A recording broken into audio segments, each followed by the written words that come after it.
आदित्यनाथ के dream project Vindhya corridor का निर्माण बड़े जोर शोर से किया गया। दिल खोलकर कई सौ करोड़ रुपए का फंड भी खर्च किया गया, लेकिन इतना सब होने के बावजूद भी भ्रष्टाचार की दीमक इस कॉरिडोर तक पहुंच गई। सीएम के इस ख्वाब को कुछ अधिकारी जमीन पर पलीता लगाते हुए नजर आ रहे हैं।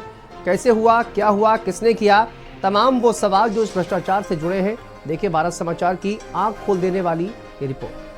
विंध्य कॉरिडोर जो बना है, इसमें अरबों रुपए का घोटाला किया गया है।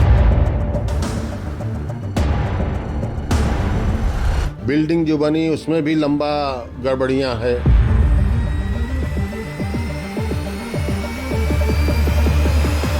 और मुआवजा में भी काफी घोटाला किया गया है।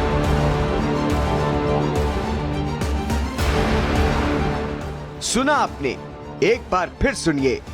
विंध्य कॉरिडोर जो बना है, इसमें बहुत लंबा पोल घोटाला है। बिल्डिंग जो बनी उसमें भी लंबा गड़बड़ियां है। और मुआवजा में भी काफी घोटाला किया गया है। रद्दी क्वालिटी का तमाम प्रकार का सामान लगाया गया है। अगर इसमें सीबीआई जांच कराई जाए तो अरबों रुपए का घोटाला भी सामने आएगा।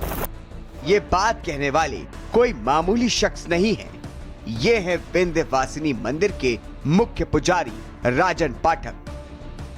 अब जरा इन तस्वीरों पर भी गौर कीजिए। ये नजारा है विंध्य कॉरिडोर के भवन का।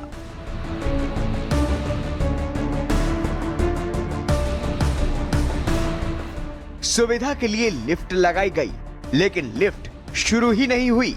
खूबसूरती के लिए फॉल्स सीलिंग भी लगाई गई, लेकिन सुविधा शुरू होने से पहले ही फॉल्स सीलिंग गिरने लगी। तमाम तरह की अनियमितताओं की शिकायतें आने के बावजूद ना कोई अधिकारी इस भ्रष्टाचार पर बोलने को तैयार है और ना ही कोई इसकी जिम्मेदारी ले रहा है। निर्माणाधीन विंध्य कॉरिडोर के फॉल सीलिंग गिरने के मामले में हम कई अधिकारियों से आज बात करने की कोशिश किए कि नहीं, जानने की कोशिश किए कि नहीं कारण क्या है, क्यों फॉल सीलिंग गिर रहा है, या जो उसका हिस्सा है वो पानी टपकता है। जो वहाँ के स्थानीय पुरोहित हैं उन्होंने बताया कि जो विंध्य कॉरिडोर का परिक्रमा पथ बना हुआ है वहाँ पे पानी टपकने और फॉल सीलिंग गिरने की घटनाएं लगातार हो रही हैं, लेकिन उसके बाद भी जो यहाँ के अधिकारी हैं उस पर बोलने को तैयार नहीं है। भ्रष्टाचार की जड़ें कितनी गहरी हैं, इसका अंदाजा इसी बात से लगाया जा सकता है कि 331 करोड़ रुपए खर्च करके प्रथम फेज के काम को पूरा करने का दावा किया गया, लेकिन जमीनी हालात बद से बदतर हैं। दीवारों में आई दरारें खुद बयां कर रही हैं बेईमानी की कहानी। देखिए, विंध्य कॉरिडोर जो बना है, इसमें बहुत लंबा पोल घोटाला है। बिल्डिंग जो बनी उसमें भी लंबा गड़बड़ियां है। माँ विंध्यवासिनी के यहाँ अरबों रुपए का घोटाला किया गया है। और हर तरह से सामान की क्वालिटी का घोटाला और तमाम प्रकार की यहाँ मुआवजे में घोटाला। भारत समाचार ने जब भ्रष्टाचार की इस कहानी की परत दर परत जांच की तो कई सनसनीखेज बातें सामने आई। भ्रष्टाचार की ये इबारत एक ही परिवार के 3 फर्मों के जरिए लिखी गई है। विंध्य कॉरिडोर के भवन के निर्माण का काम एक ही परिवार के 3 अलग अलग फर्मों से करवाया गया है।